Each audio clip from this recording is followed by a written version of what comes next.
Okay, Happy New Year. Welcome to the first Historic Preservation Commission meeting of 2018. It is Thursday, January 18th, and the time is 5:12. We'll start the meeting with roll call, please. Sure. Commissioner Craig-Naughty. Here. Commissioner Doom. Here. Commissioner Morgan. Here. Commissioner Shire. Here. And Commissioner Vartanian. Here. Thank you, all present. Thank you. Okay, second item on the agenda is the commission chair and vice position. So we need to vote to determine the new commission chair and vice chair who will serve one term year and their calendar years. Are there any nominations? Or I would like to suggest and nominate Chair Shire. Shire. Who is Did I- that? Did I Hard to just say. did I just do that? Chair Shire for another term, if my colleagues are supportive. I second that. Thank you. So that was a nomination and a second. We have to do a roll call. And Sure. vice Commissioner chair? Vartanian. Yes. Commissioner Craig-Naughty. Yes. Commissioner Morgan. Enthusiastically, yes. Commissioner Doom. Yes. Thank you. I nominate Ms. Vartanian as the vice chair. Vice Chair. I second. I accept. Thank you. Second was Morgan. Morgan, right? Mhm. Okay. Commissioner Craig-Naughty. Yes. Commissioner Morgan. Also enthusiastically, yes. And Commissioner Doom. Yes. Commissioner Shire. Yes. Thank you. Motion Thank you. passed. Yay. Thank you. Yeah, Okay. moving up, yeah. Number 3 is the reporting of the agenda. The agenda for this meeting was posted on or before Monday, January 15th, 2018 on the bulletin board outside of City Council. Item number 4 is the approval of the meeting minutes from the special meeting on December 7th. And with that, are there any comments or corrections? I have none. I didn't see him. None. I move to approve them. Okay, second. I second. Roll call, please. Commissioner Craig-Naughty. Yes. Commissioner Vartanian. Yes. Commissioner Morgan. Yes. Commissioner Doom. Yes. Madam Chair Shire. Yes. Thank you. Motion passes to approve the minutes. Okay, item number 5, oral communications. And at this time, I have no speaker cards. So we'll move to item 6. This is comments from commissioners. I have a comment. A couple of nights ago, City Council discussed, did not ultimately vote upon the ADU ordinance that they are going to need to be put into permanent status. We have an interim ordinance passed that they created after the state passed down what I personally think are rather overreaching regulations allowing for the construction of accessory dwelling units in basically any neighborhood in any city, anywhere across the state. So cities are scrambling to figure out how to create laws and ordinances that would help work best in their neighborhoods. I think the council did not end up voting on this issue because one of the council members wasn't present and he wanted to be there as part of the deliberations. So I thought I would take the opportunity during our comments to voice my opinion on ADUs with regard to historic districts, since that's something that we are a part of on this commission. As it stands in the interim ordinance, it's my understanding that no ADUs can be constructed on a property that's within a historic or proposed historic district that can be visible from the street. There was one question was answered by the planner, and the question was, what about a garage conversion? Most garages can be seen from the street. Can a garage conversions are allowed as ADUs? So the question is, can a garage that's visible from the street in a historic district or proposed historic district be converted to an ADU? She said that she thought that yes, it could, so long as the garage door remained in place. The concern I have with ADUs in historic districts is twofold. One, I think it's great that the city wants to embrace the idea of restricting them in historic districts, and that's great for the districts that already exist. I'm a little bit concerned about putting too much restriction on them for neighborhoods coming down the road. We know that there's already a lot of opposition in some cases, and the more restrictive we make things in historic districts, my fear is the more pushback we might get for them. So my personal position is that, yes, I do think garages should be able to be converted in historic districts. And I think, and actually, Jay, I have a question for you before I totally form my opinion. It's my understanding that one of the painful aspects of the state law is that these ADUs have to be approved at the counter. They can't, with staff, they can't go to any type of design review. If an ADU were to come before, an ADU for a historic designated property or one within a district was to come to staff, would it ultimately go to you because to preservation department, or does it stay at the regular zoning? I'm part of the team that reviews things. We do zoning and design review in conjunction, and historic design review, similar to regular design review, happens that way. But I'll likely be involved in almost all of them, certainly at the beginning, until we get this figured out. Our goal is the same as yours. As I think Kristen said at the hearing the other night, if the garage is visible and the ADU goes into the garage, the concept is the visible portion of the garage wouldn't change. So it's slightly different than a freestanding ADU. A newly built freestanding ADU would not be visible from the street, still in a historic district. A conversion of a house, taking part of a house, because you can put the ADU inside the existing body of any of these houses. The idea there would be the visible portions of the house wouldn't change, so the entrance to that accessory unit would be from the back, theoretically, or from a place where you can't really see it. Okay. I guess the concern I have is that when making that garage conversion, leaving a garage door in place, how does that really work, I guess? You would basically... Is that from a building and safety standpoint, I guess? Yeah, I personally did that at my own house because I wanted my garage to look like a garage. But you can either take the existing garage door and basically use that as part of the wall construction and seal it and build out using that. I can't say that building and safety will approve that in all ways. You might have to build a wall behind it and then kind of attach this to it. We're going to have different kinds of conditions where if we have an existing garage door that is the original door or an appropriate door, we're going to want to keep that look. If building and safety were to say, hey, we don't really have a way to use this existing door, I can see a way that we would allow a new wall to be built that would look exactly like that door. What we don't want is the front door to the ADU unit being cut into the garage door. We don't want a regular residential house-looking window being put in the door. Some doors actually have that row of windows across the top, so that could be a feature that would be desirable for an ADU. So we're going to have to play it a little bit by ear as we see the different conditions coming in, but the concept is we're going to keep it looking the way it does. Okay. So the devil is in the details ultimately on this in this ordinance, and I'm glad in a way that council is taking the time to really consider it. So my personal position is that, yes, I do think that they should be a bit more regulated in historic districts. I'm a little bit concerned about what that might mean for us down the road, trying to get more districts approved, but that's my personal position. And the good thing is we're not restricting. All potential ADU types are allowed in terms of a freestanding ADU, ADU within the body of the house, or a garage conversion. The one thing that most likely wouldn't be allowed in a district is the second-story addition on top of a garage, which is part of the ordinance. But since that would be visible from the street and would be a change, I think that might be a limitation in a district. I was thinking that. I think most properties, the vast majority of properties, whether they're in a historic district or not, the ADU, if it's a separate structure, is probably not going to be visible from the street. If it's back in the backyard somewhere, chances are it won't be. Corner lots will be the ones that have the... Yeah, I think about that house on the corner of Kenneth and Valley View that we approved a couple of years ago, that guest house that we approved. What would have happened with that one if it had come up now as an ADU? Who knows? Anyway, thank you for the time. Let's not talk about that. Yeah. Any other comments from commissioners? Thank you. Not as deep as that, but Happy New Year. Thank you. Can we put that in the minutes? Yes. Okay. Item number 7. Is that Oh, accurate oops. or? Well, I just we skipped did right that over? last time. I thought so. As We will look wonderful as We Arlene love her is, so Me much. too.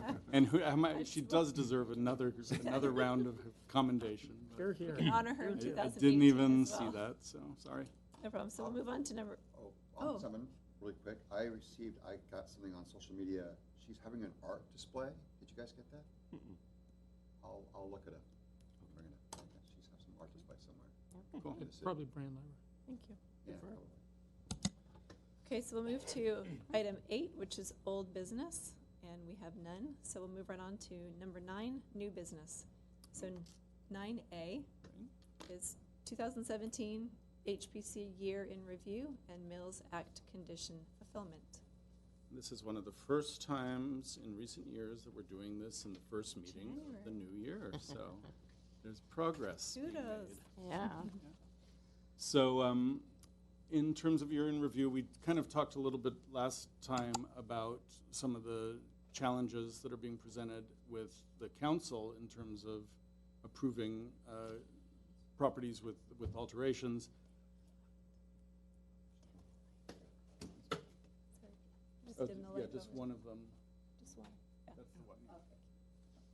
the one. So I'm not going to belabor that. We'll just kind of look at the properties that were designated over the course of the year, and then we'll look at the Mills Act condition fulfillments that were made from previous years that were due this year, or were maybe not fulfilled by their deadline. So in terms of the designations, we have the wonderful Beggs House, the craftsman that was moved from the original site of Louise Dryden Apartments to our new proposed Casa Verdugo Historic District. So it's got lots and lots of historic angles going for it. Beautiful craftsman style house from 1915. We designated the Freeman House, kind of a relatively unique specimen that raised some questions among some, but is definitely a lovely house that brings a new kind of type of a style into our collection of Glendale Register properties. We're calling it Monterey Revival, but if you remember, the consultant who worked on this has a tremendous amount of experience working in the city of Los Angeles, where he's dealt with real Hollywood Regency style buildings, and he saw enough Hollywood Regency here to kind of fight with me over what to call it.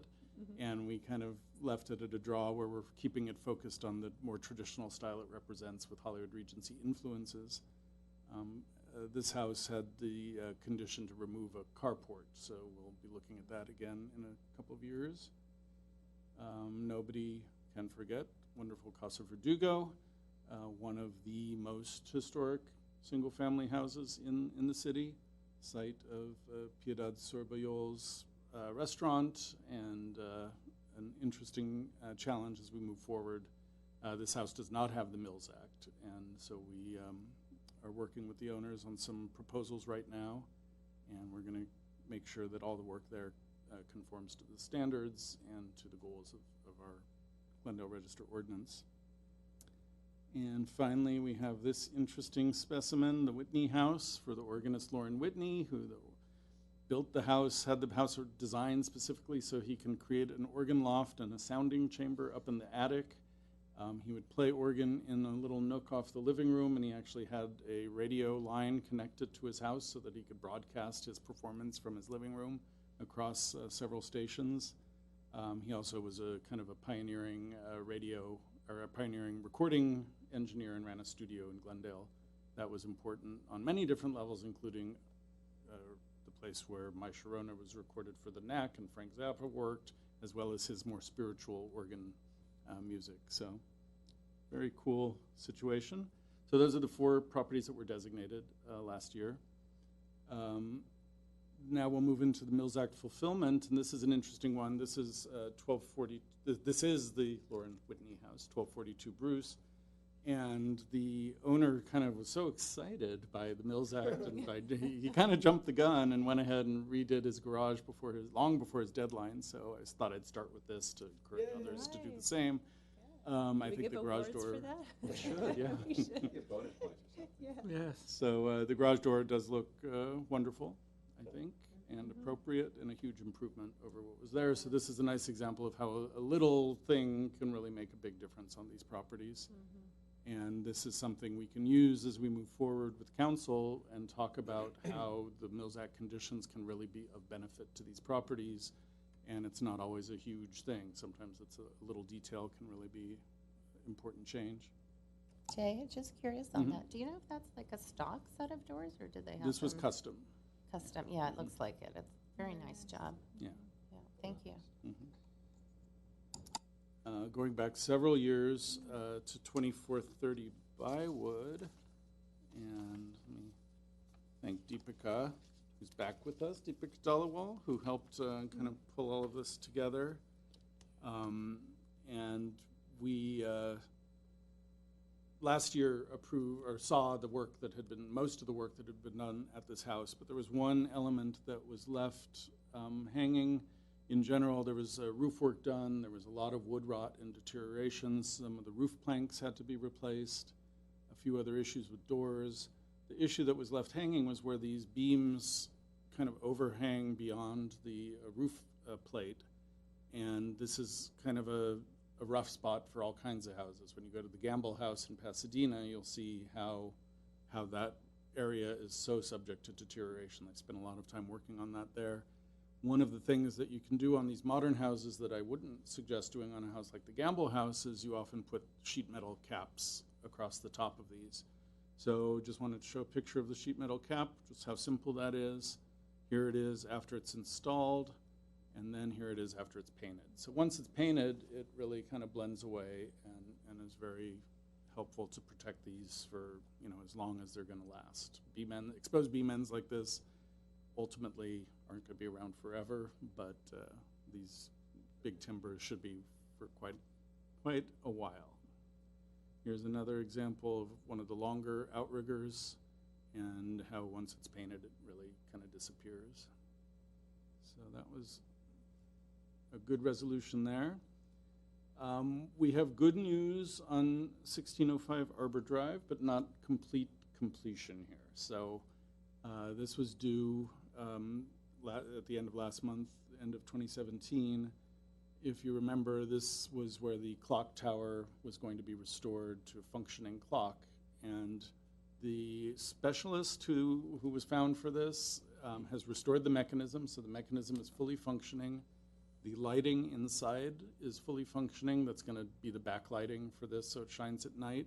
The thing they haven't been able to do is get a lift up this driveway. They're working to get the kind of lift that can come up here and get someone in a bucket up to, or get the guy who's doing the restoration up in a bucket so that he can actually start working on the face of this. And if you remember this south-facing piece, which is the more prominent clock face, there's a crack in the glass, and they still haven't resolved. They were hoping that they'd be able to laminate it with a piece of plexiglass or acrylic. I'm not actually sure what the status of that is. They're also going to be hand painting the numbers where there's damage on the paint of the glass. So once they get the bucket lift up there, that should be finished. The owner thinks it will be done this month. They're actively working on it, so I feel this is truly a good faith effort, so I'm not really worried here. And we can give you an update later because it's kind of exciting. Once they have pictures of it at night, I think that'll be kind of cool, or maybe a video of the hands turning a slow, what's it called, time-lapse video, so it proves that it works. Yeah, so that one I think is going well. This is the Petrarca house on Romulus up in Adams Hill neighborhood. This is one that is partially fulfilled and partially unfulfilled, but again, I think a very good faith effort is being made here.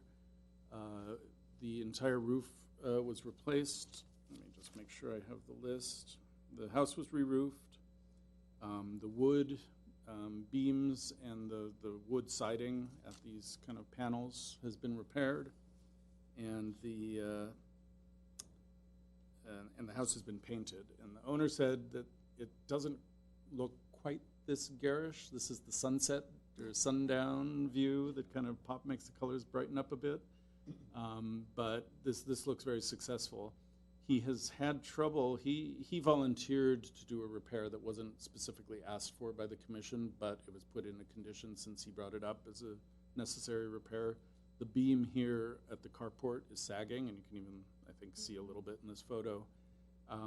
He's worked with 2 engineers, and things didn't work out with either for whatever reason, but he's still actively working on it, and I think there's good faith because that's something he brought to us instead of us putting on him, and it is an issue that he'll want to repair.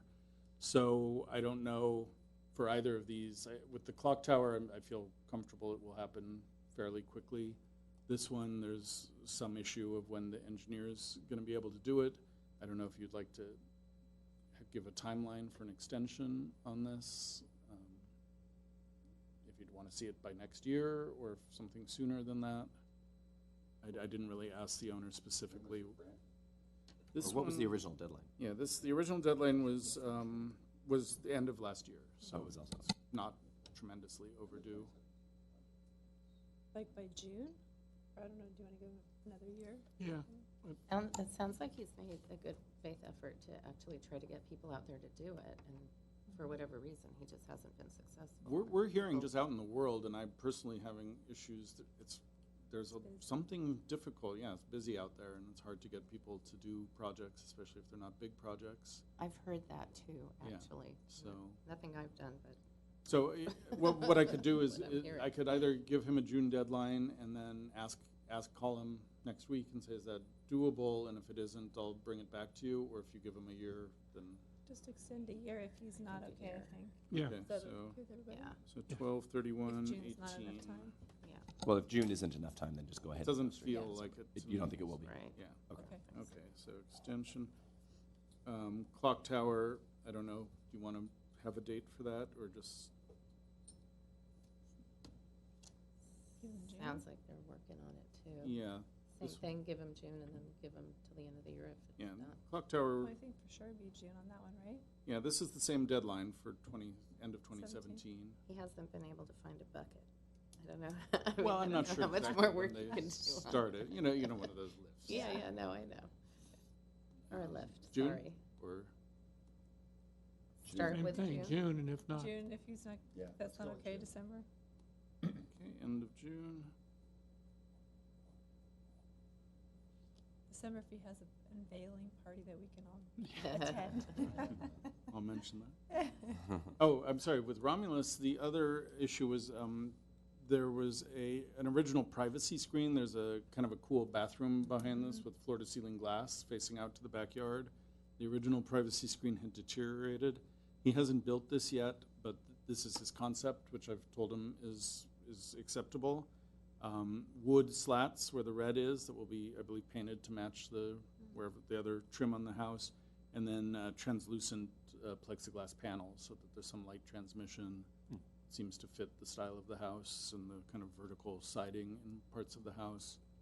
I don't think it'll look this peppermint candy stripey when it's done. So, and then he also has one window. He had a vinyl window that you asked to have removed, and a more appropriate window. He went to, I can't remember if it was Habitat or went to one of the salvage places and found a period window.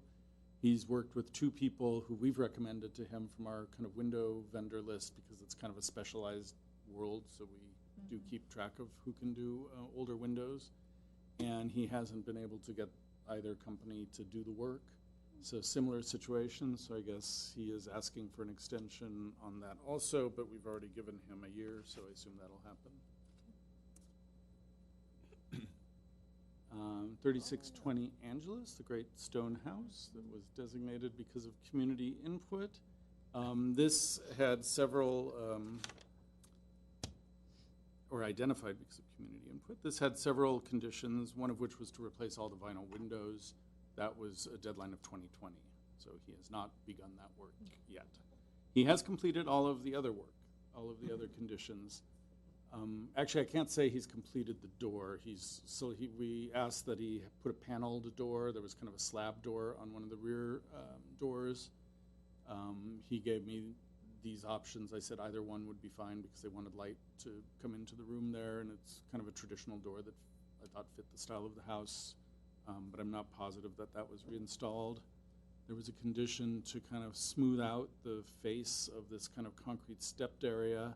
And then he also did some additional concrete work at the base where there were some problems, so I believe that was successful. There was a condition to replace a damaged roof tile. When they went up there wasn't actually a damaged roof tile. There was, I think, something had just been knocked out of place, so they basically fixed that.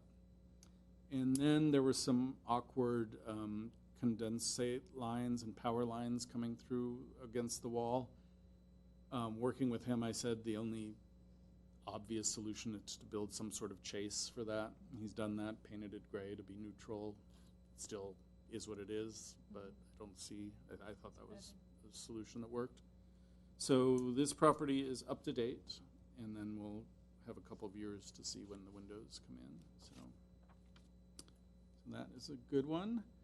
1753 Hillcrest, I'm sure you all remember, most of you remember, the carport here. And this is one where there had been several years of inaction, which I take partial responsibility for. The owners obviously have some responsibility for it as well. Last year when we did this meeting, which was actually in May of last year, the commission gave a very strict deadline that they would have their permits in place by December 31st and construction completed by December 31st of 2018. They have gone through their design review, but when they went in plan check, they've been actively working over the last couple of months to get this done. They didn't have structural drawings adequate for what building and safety requires for their plan check. So they're currently working with the engineer to get those drawings. We've given them our design and historic preservation approval for the project. So I would say that while they didn't quite meet the permit in hand deadline, they're actively trying to get that. They hit a snag with the structural issue, and I don't see any problem for them to complete construction by the deadline. So, but we do have drawings I wanted to share with you. These are two site plans. The existing site plan shows the location of the carport cover here, and then there's this kind of dead space at the back corner of the house. That is the location they've chosen for the garage. We went through many different versions of a garage with an office, a two-story, a three-car, all sorts of options. They've settled on a relatively modest two-car garage. You can see the floor plan here. It's about 24 feet wide by 21 feet deep.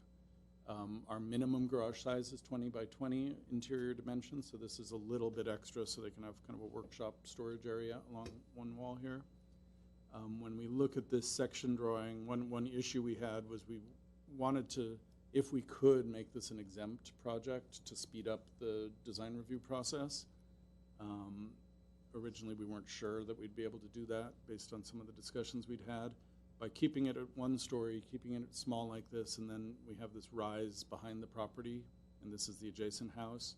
There'll be no visual impact from this on the neighbor, no massing, overbearing on the neighboring property. So we thought they chose an appropriate location. It meets all the zoning setbacks, all the other zoning code issues for height and size.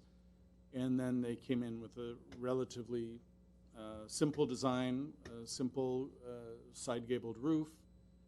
They chose to have carriage doors, but with a style that we thought was very appropriate to Spanish style.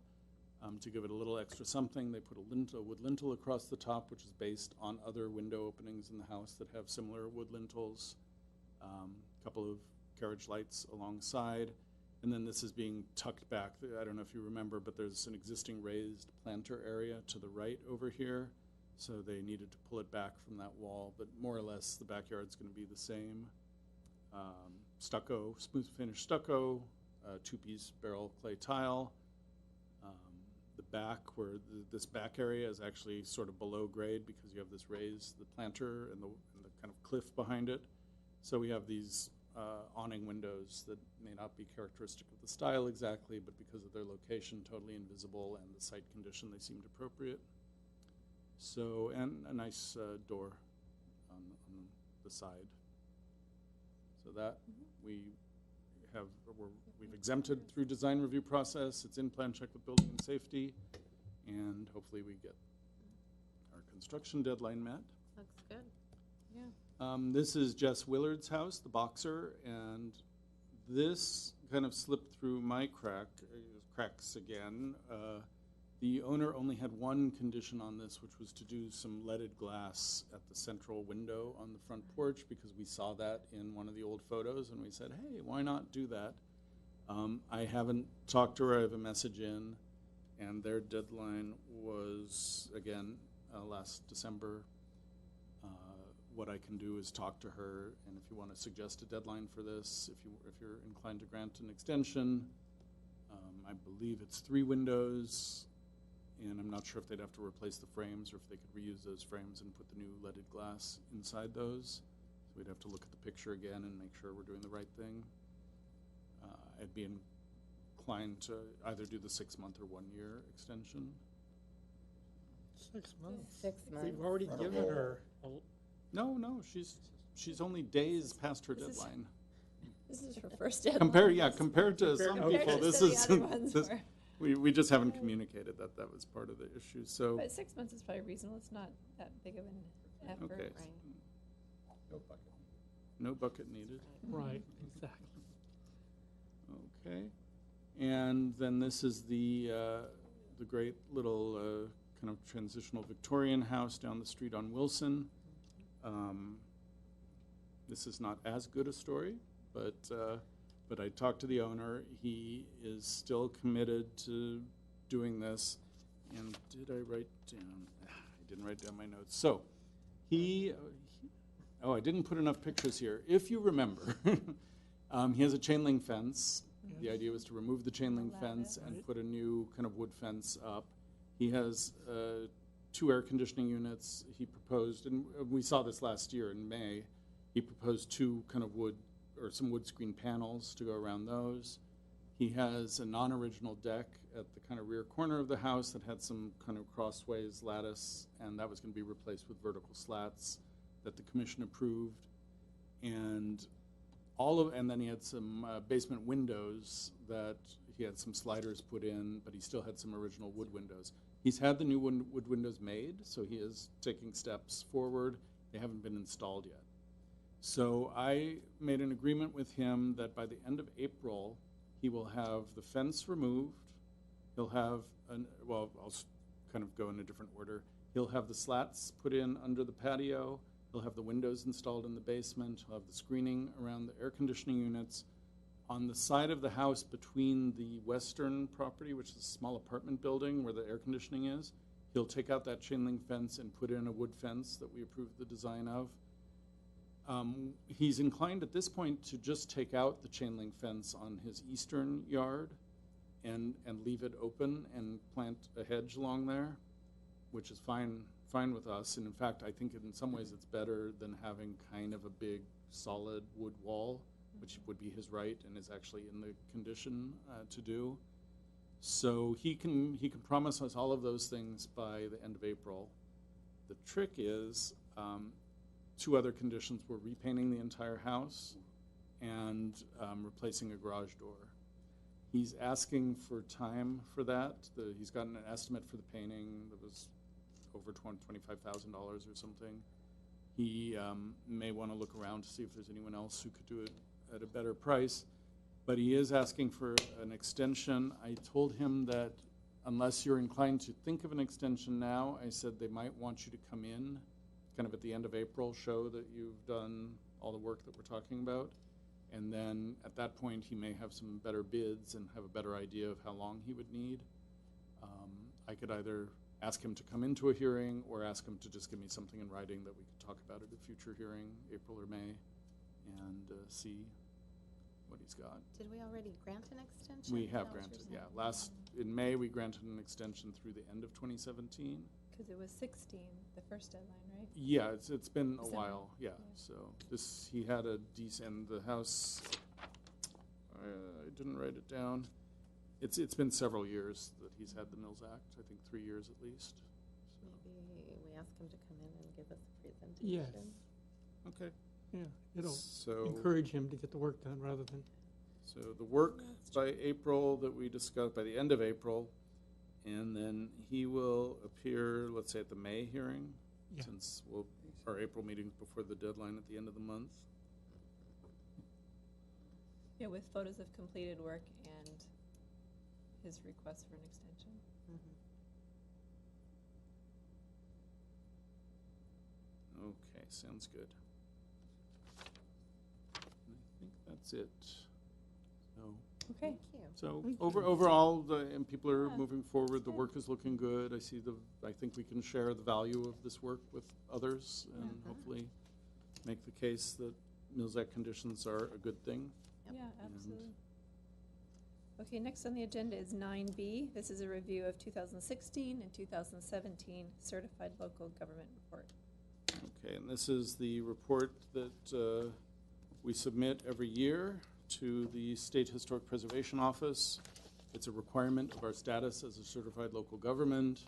Being a CLG means that we uphold certain standards in terms of the quality of our ordinances, the fact that we have a seated Historic Preservation Commission, a variety of things. It also makes us eligible for federal funds for very limited grant monies that we've received several times over the years, and I'm sure we'll apply for in the future. So it's a good thing to be CLG.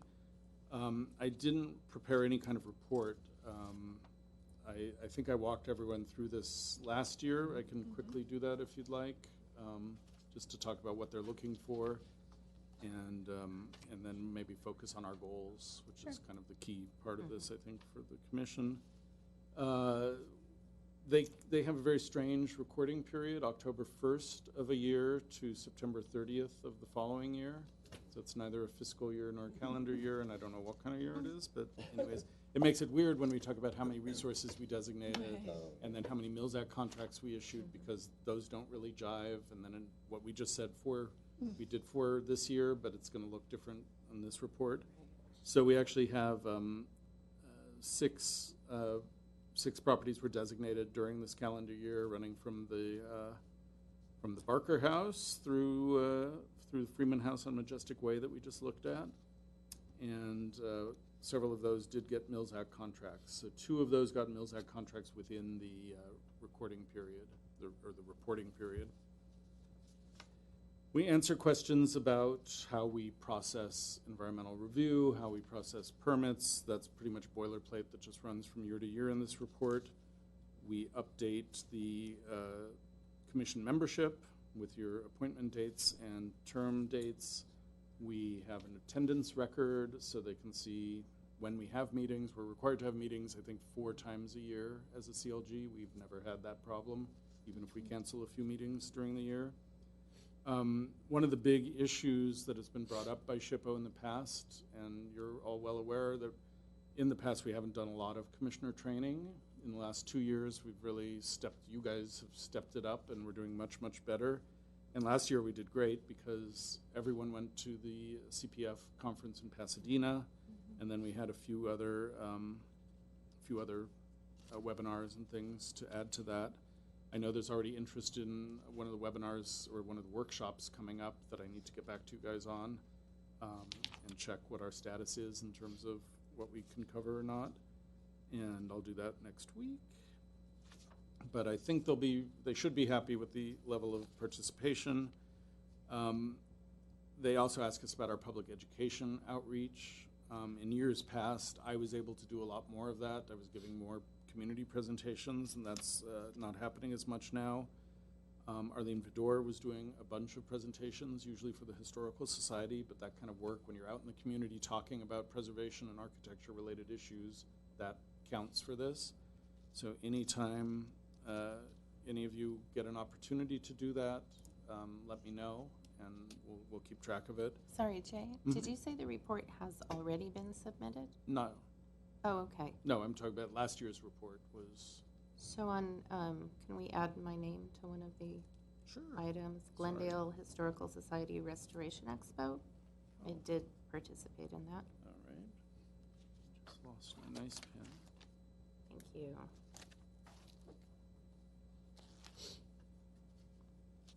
Sorry about that. No problem. And moving forward, there are a few blank pages we don't use. And then they ask us about how did we meet our goals from the previous year, and then what are our new goals.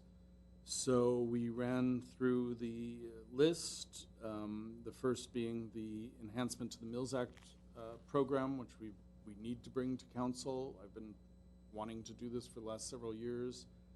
It's all based on discussions that we've had about how we'll deal with reporting. Owners will self-report through photographs the conditions of their properties. We'll get termite reports, and I'm really going to push this year. We've actually revised some of our in-house meeting policy or scheduling, so it's going to free up some time for me. And between me and Deepika, I think we'll be able to get moving on this.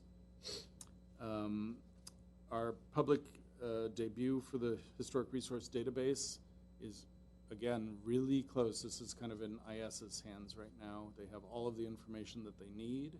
We've verified what the template's going to look like when people open up what's called the Property Information Portal.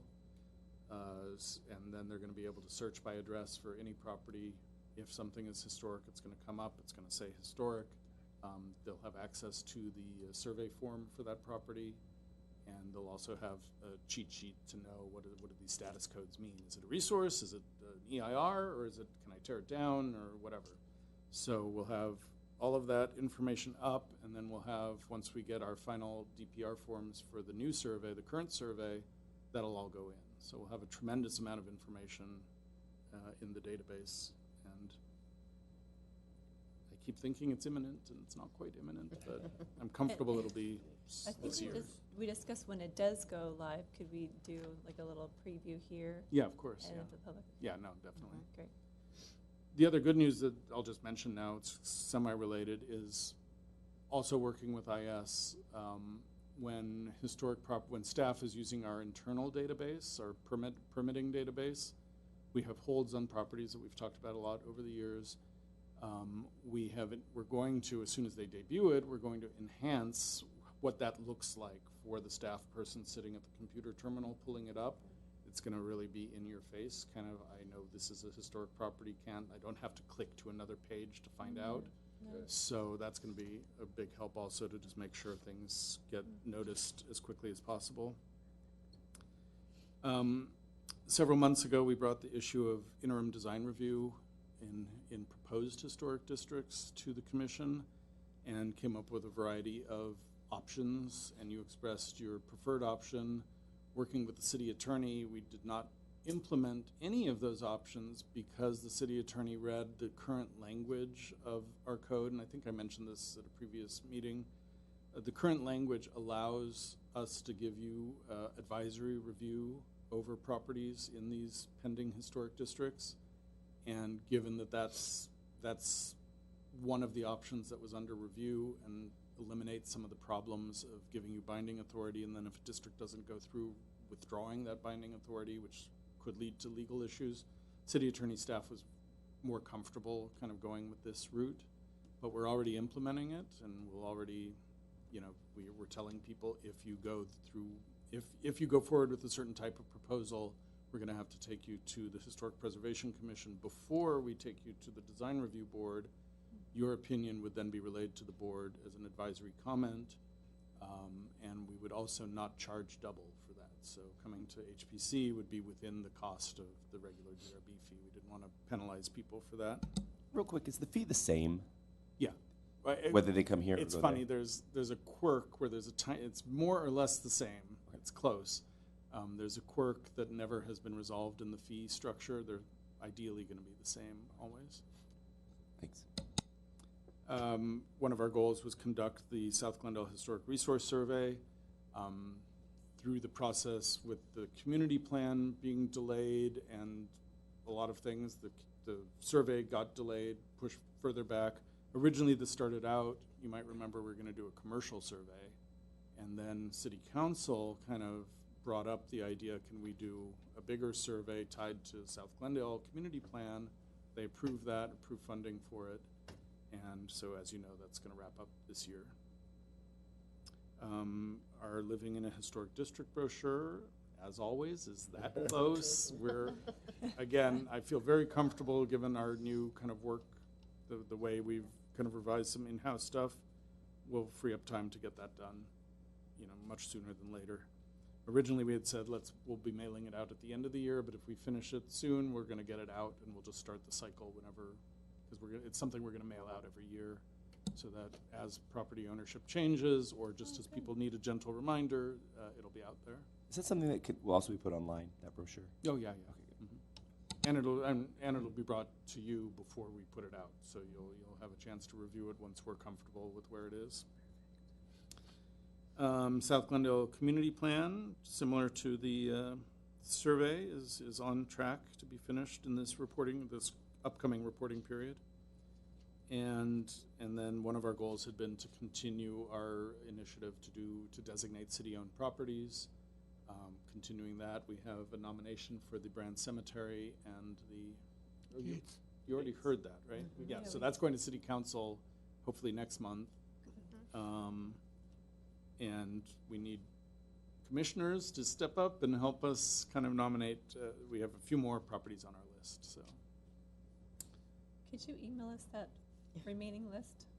There's new Sure. commissioners, and some of us may have misplaced our list. Yeah, Thank we'll track that down, and Yeah, it's thank not you. too hard. Because I know there was the Dunsmore Park walls, Right. Oh, and we need to talk to the Water and Power Department. There's a beautiful Art Deco substation on San Fernando Road Yes. that initially they didn't want us to designate because they were building a new annex to the substation next to it. That work is done, so hopefully we can have them revisit that and give us the go-ahead to designate the Art Deco part, so. And, yes, oh, and then for our current goals, this year was relatively easy because we had some hangovers from last year, so complete the resource survey, complete the community plan, debut the property portal, finalize the brochure, get the Mills Act revisions done this year, and continue our city-owned building initiative, which hopefully is enough, but if you have ideas or other thoughts, we can amend this. I'm going to be emailing this to the state tomorrow, so. Yeah, no, looks good. looks good. Are there anything we should present for grant funding this year, or what's the? They're on window for they're on a 1-year cycle. that? Okay. And it's tough with what we do because we can grant, we can get money for historic district surveys, but the need for that survey has to coincidentally or by plan fall into the grant funding cycle. We have we're putting out an RFP Yeah. soon for the 2 pending historic districts. That wouldn't fall within the cycle, and I don't want to delay it to line it up. And the reason I know this is we applied for Rossmoyne when I thought what a worthy project, but we hadn't, at that point, it hadn't moved far enough for us to know that council was inclined to support, put out an RFP, and we filled out the full nomination or the application, and were denied because we didn't kind of have enough information lined up at that time. So we also, someday I'm going to apply for a grant. We have to identify someone who can do this. I want to kind of do an Armenian American heritage or historic context for Armenian Americans in Glendale. We'd have to find the right researcher to do that, and we put that together, but that's on my wish list of things that would totally fall within this, and that's the kind of thing that, depending on who's doing the work, we might be able to, apply within the deadline and line someone up, so. How does the deadline work? You're saying you have to accomplish all the work within their same funding year? No, the application they need to have some assurance when they're approving the grant that the city's committed to doing the work. Oh, And so because we couldn't, like with Rossmoyne, we couldn't say that city council was committed to funding the survey at the time that the application was due. And so I kind of tried to, they've never turned one down, whatever. I can't remember what I Right. wrote, but, the idea was that I felt confident that the money would be approved. And it's a competitive process with all the other CLGs in the state. sure. And we just didn't have as good an application for that one. We've received applications for the initial Cumberland Heights survey was a CLG grant. When we had the state's CRID database before it kind of went crashing down, we had a grant to kind of tailor that to our specific needs. And since I've been here, we got one other grant that I'm not thinking of right now. Anything else? Where do things stand with the 2 proposed historic districts now? They still have to be presented to council, is that right? Yeah, we're working on the staff report to council, we can't just issue a request for proposals. We have to have council, I know, I don't understand this, but that's how it is. We have to have council give us the go-ahead to do the RFP. So we're working on that staff report, and it could go to council end of February. I have it tentatively set for a late February date, and hopefully, if not then, it'll be March, but we're definitely moving on it. Cool. Okay, All right, thank you. excellent. Thank you. Okay, so next on the agenda is 10. This is Planning Division updates and informational briefings. 10A, I assume that should be. Instead of You 10B. are correct. Update on the preliminary draft of the South Glendale Historic Resources Survey. Review the schedule and numbers of properties by type and style. Yeah, so the update on the survey is pretty straightforward because last month, we reviewed it in depth. We, working with the consultant, made some changes to the survey status codes based on input from the community and from the commission. We did not agree with all of that input, and we're kind of sticking with some of the opinions of our professional consultant, who's placing this in the context of general professional practice. We've already tailored a lot of this specifically to specific needs in Glendale, and feel that we've done a good job making sure that we're trying to pull in as many significant properties as possible. And so that revised survey is what is in the booklets that you have tonight. So the latest, greatest survey is the survey that's going to be reviewed as part of the draft EIR for the community plan. So that process means that at the next hearing on February 15th, I think, February 15th, we're going to have a presentation to HPC about the community plan, about the EIR, and also a discussion about the final version of the draft results of the survey. So at that point, we'll be taking more public testimony about anything related to any of those subjects. We'll probably focus, or most testimony will relate to the survey probably, but anything related to the EIR or to the community plan is up for discussion. Any comments from the commission will be brought in, and basically all of the comments that are discussed during that time become part of the record for the draft EIR and will be addressed in our response that becomes the final EIR that council reviews and possibly approves at the end of the day. Sounds like we need to pack a lunch for that meeting. It could be a long meeting, yeah. I think with the resource survey, we've had extensive early outreach and discussions and community input. There's a chance during this period we might get input from sources that we haven't heard so far. Business owners, property owners who aren't affiliated with the Historical Society. The noticing for the EIR goes out.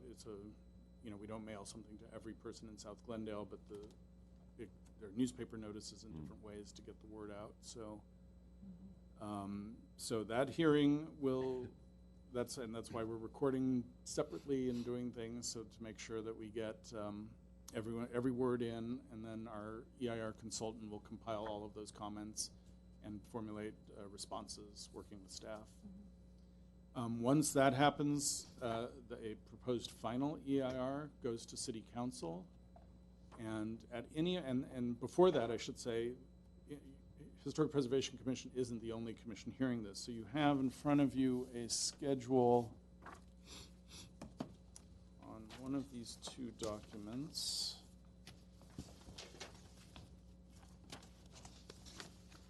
Well, here it is.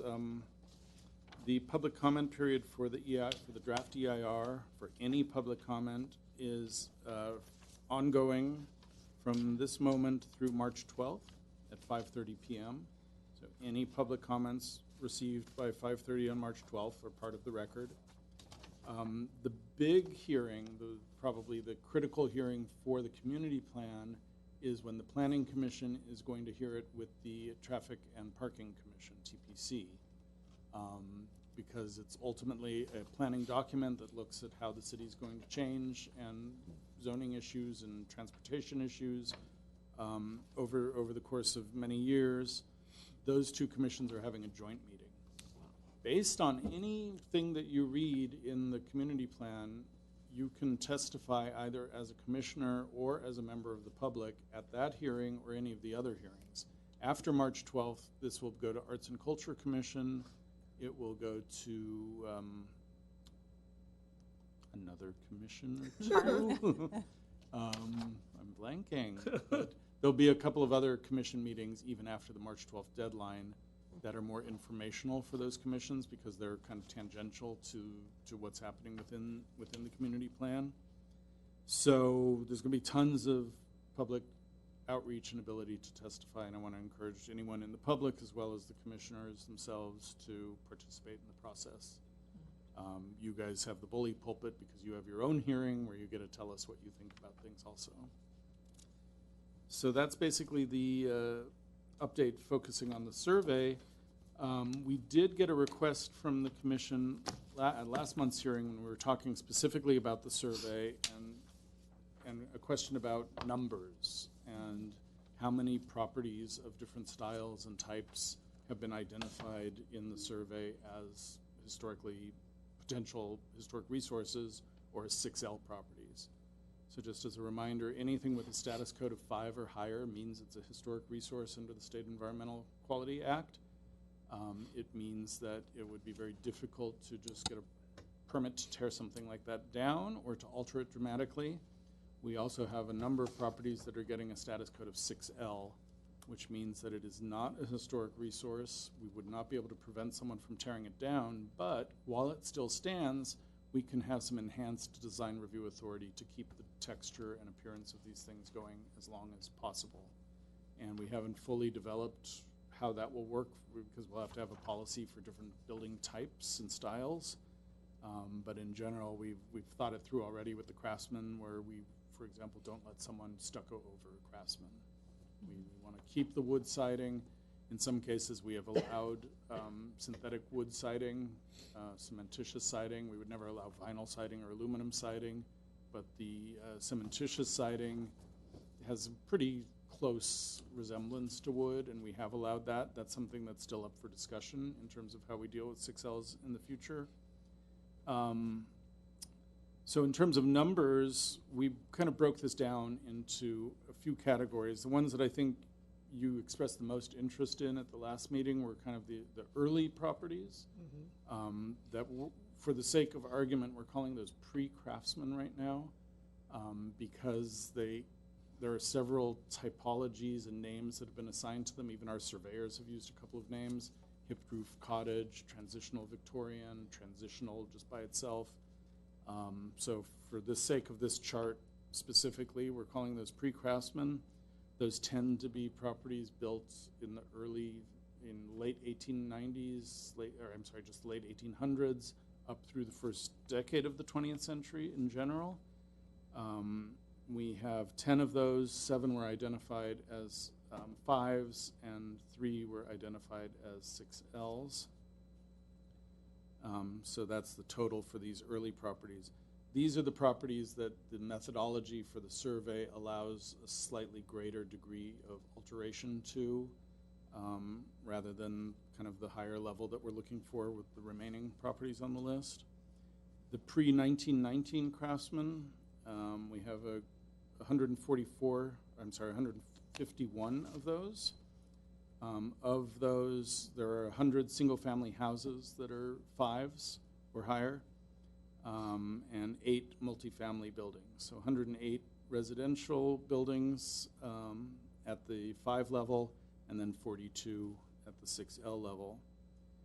For the post-1919 craftsmen, and this is, if you remember, this is our survey consultant was having trouble finding post-1920 and beyond properties to have real meaning and significance because they start becoming, they're part of the grain of the city, but as individual properties, it's harder to find them significant. We had them revise kind of their way of looking at that, and that's why we have this kind of break for the craftsmen that we don't have for any of the other properties. So even given that break, they found 105 of these 1920s properties eligible as craftsmen for 5 5s or higher. And then we have, I'm sorry, I'm misreading this. It's 105 total properties in that category.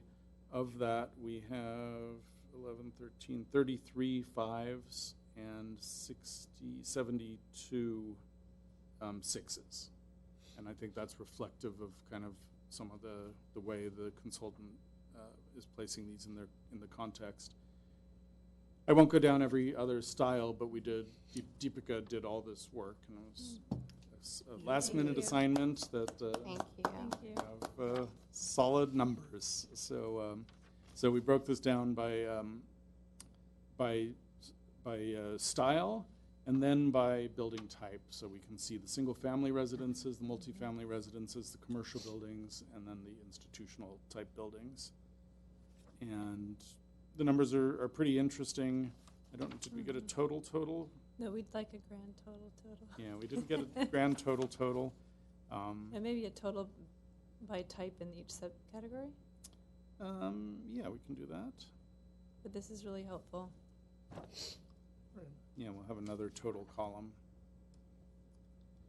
So this can help you as you formulate your thinking about, your specific thoughts as each of you were weighing in on the survey. We'll share this with the community. And we didn't put any out, but if you need a copy, we will be happy to. And that's that on that update, unless you have questions. The only question I had, we'd asked for some additional information also on the planning districts and how we best could categorize those if, because we don't have a planning district. Right. What they did, and you'll see that in the results, you'd have to, in your package, the planning districts are, I hope they're called out separately. I think they are. I know the historic districts are. But going through the planning districts, they raised, because they had not given status codes to some of those properties, Yeah. they went back through all the planning districts and gave, in some cases, 5s, in some cases, 6Ls. Anything that isn't given a status code, you can presume is a 6Z, which means not historic and not expected to be found historic. So, Okay. so that was one of the revisions that they Okay. made. So.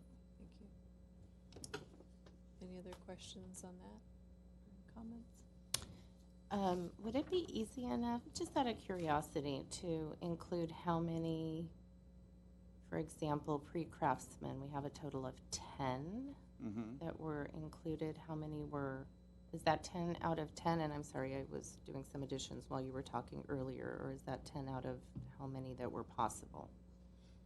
No, well, there are plenty of pre-craftsman houses that have Right. been so butchered that they're 6Zs. We don't have an individual count for those. We don't have a And count. We're not going to. That would be next to impossible. We could go through. It's not within the parameters of the survey contract. We will. Right, and we it's will not be in the getting- date, you don't have it in the data Yeah, so to there's- easily cull it. Okay. We will be getting a list of 6Z properties that then could be coordinated back to what style, but they're not. I'd have to double check with them, but I don't think there's any way that they're going to be able to go back and give us styles for each of those. In fact, some of those are so altered that You don't know where to put I can look at it and I say, well, I Right. know that roof form means it dates to some period at this early era, but the house is so gone that Got it. not much style. And do we have the total number of properties and total 6Zs? I think on one of the, You will Right. have that. Okay. That's not due until the end of this project. Okay. But you do have within the report, there's Yeah. a kind of a chart listing numbers of different Yeah, I think properties I and remember seeing that. total numbers that were identified. Yeah. Which will give you the totals you're looking for here, theoretically. yeah, that's what I want to So, see. If we yeah, can so, make I sure don't they know. match up.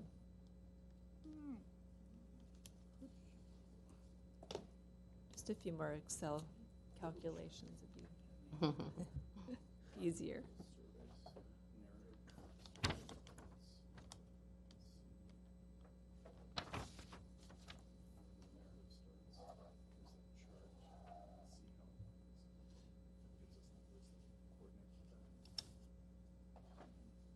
Okay, we'll work on that and come back to it if you want to Okay.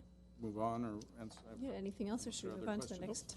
Okay, with that, we'll move on to 10B, which is update on, well, it should really be A. Yes, Update on 1106 Ross Moyne Mills Act application. So in this property, this is the house that we've discussed several times over the last year or so that was put on the Glendale Register with the Mills Act requirement to re-stucco the house, change the garage door, change some balcony railings, a couple of other things.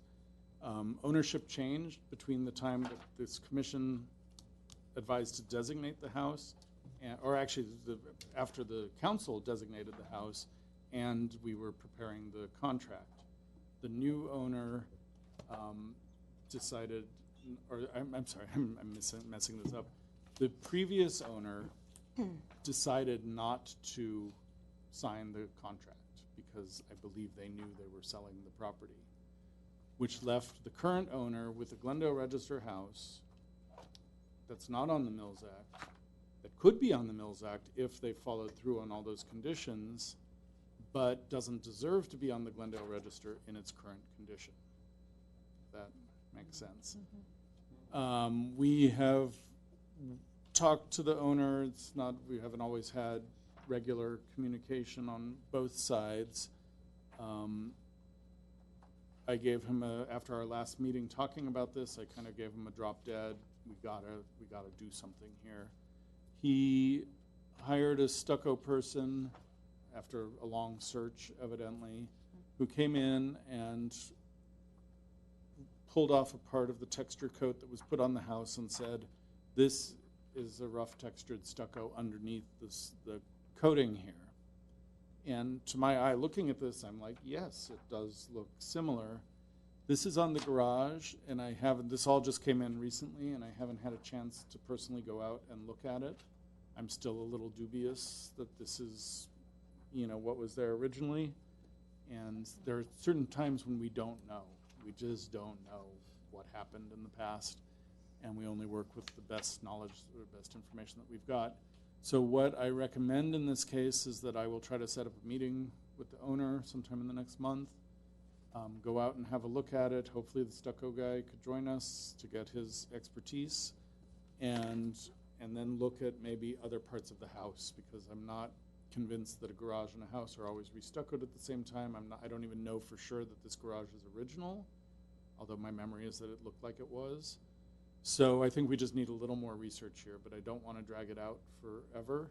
So what I would recommend is that I'll make an appointment to visit the owner sometime soon, come back with a report.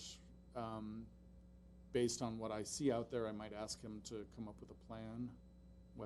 But my sense is he's not willing to stucco the house.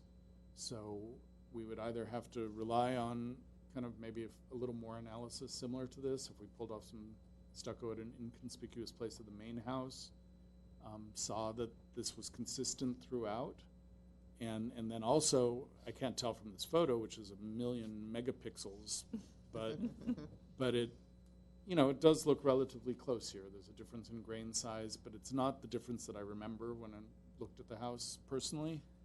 So ultimately leave this up in the air a little bit, come back with a plan, and then if the owner moves forward or does not move forward with the Mills Act, we'll start the process of de-designation, which means public noticing within a 300 or 500 foot radius around the house, coming back to the Preservation Commission so that you can make the official finding that the house isn't eligible for the register, and then we have to go to council and get them to officially delist it, which would be sad because it would leave a little gap in our numbering system. Oh, yeah. So I'll be like, oh, but I'm not going to take someone to fill in that gap. So it'll be a memory. It'll be a story. It'll be a story. So for clarification, are you thinking the owner's showing this texture to prove why they don't need to restucco, or to say what the report says, that level of finish, we want to do something a little bit different, and here's what's original? No, his goal is to say that he thinks that the current coating is close enough to the original coating that he doesn't need to restucco. If we disagree, he will withdraw the nomination, which is fine, that we have a process for that. I don't want to have a Glendale Register property on the list, especially with the Mills Act, if it doesn't deserve to be. But I do want to give, now that this has been discovered, really just look at it and see if it means anything. And in that photo that you're showing, is the entire surface area that we're seeing in the photo completely the texture coat removed, or is there still parts or texture coat? I believe this, I think everything out here is texture coat. It looks like this is the piece that's balled off and was pulled off, whatever. This crack is in what they're saying would be the original coat. So it does definitely have a sand finish. The size of the aggregate in this stucco looks bigger than what's in this coating. There's also growth on here that you need to ignore. It's kind of gross when you look at it at 20 billion megapixels. But, Interesting. it does look relatively similar in this photograph. I don't know if that's going to change anyone's mind. I'll come back with the report photos. Hopefully we'll have a stucco person give us some professional insight. But definitely I'm not going to base it just on the garage. We'll have to identify the same texture on the house before I'm ready to make any recommendation one way or the other. And we're probably not sure either if the one layer was removed, if there's still another layer there. You never know. Sometimes you can start looking around window openings and Yeah. sills, and you start seeing it build up. Yeah. And those are places where it's easier to pull things away. So, You notice that under the top bar, there's a little shadow. here. Yes. Mm-hmm. So there's a stucco. If that is the second piece, because below it is the first piece, above it is the top piece. So Yeah. it's like three This whole area, like Afghanistan or somewhere, like my stomach, I don't know what that is. It's a continent. It's some building, some place. This is all what he's saying is the underlayer, and then this area up Satellite. here is the second layer, at least the second layer. But like Desiree said, maybe that's the third layer. Yeah, So under layer, there wouldn't be a shadow if it wasn't the first layer. yeah, no, but we can see here that this area here is Yeah. the same boundary that we have from here to here. It's just the shadow. This looks like it Yeah. may have It's been hard pulled to away see a little it. bit. Yeah. Yeah, so Yeah, this yeah. this You'll have line the I'm whole kind of thing. following here is the boundary between the second coat and the upper coat and And the lower. bottom Yeah. coat, See, or now the it's a middle Rorschach. coat. So, yeah, Okay. all right. Thank you. Now I know why Mike never changed his chair. Oh, wow. He has to crank his neck. He's got good eyes. We're doing a quick, you want to talk amongst yourselves for a second? I thought you had a chart in here.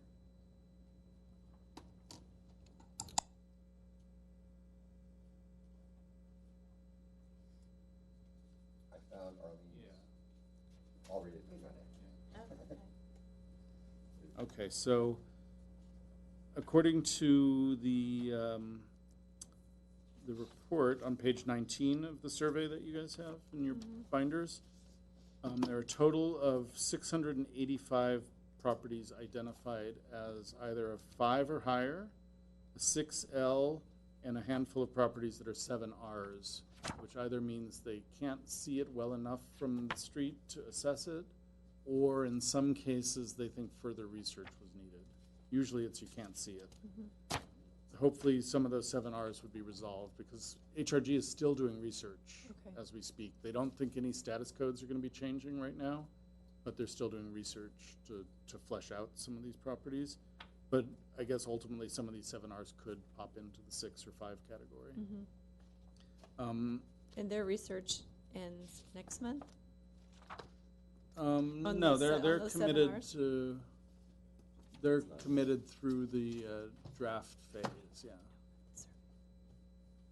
Oh, Yeah, through where? so they're committed through the draft phase, Okay. and then because they, after the draft period's over, that's when they're gonna prepare all the DPR forms.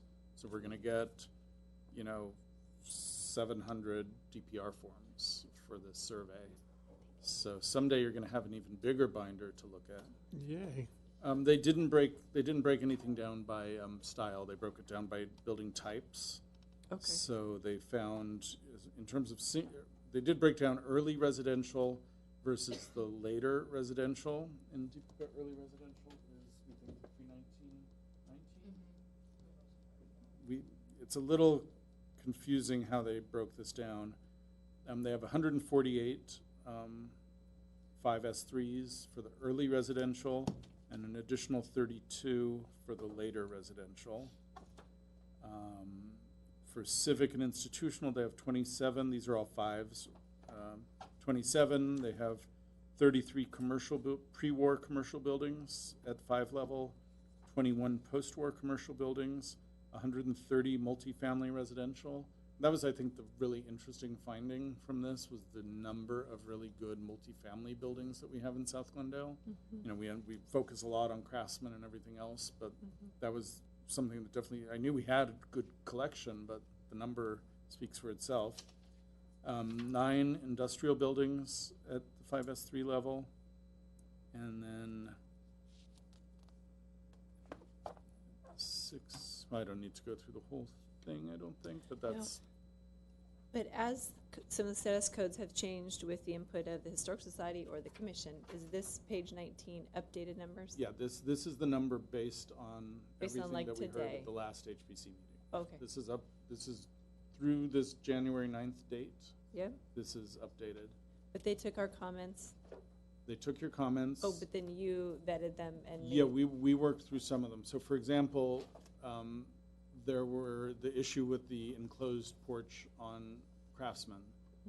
I went out to talk to other consultants about this issue just to make sure, you know, HRG's kind of one of the key consultants in town, but I wanted to talk to other consultants to just verify that we're within the realm of preservation practice.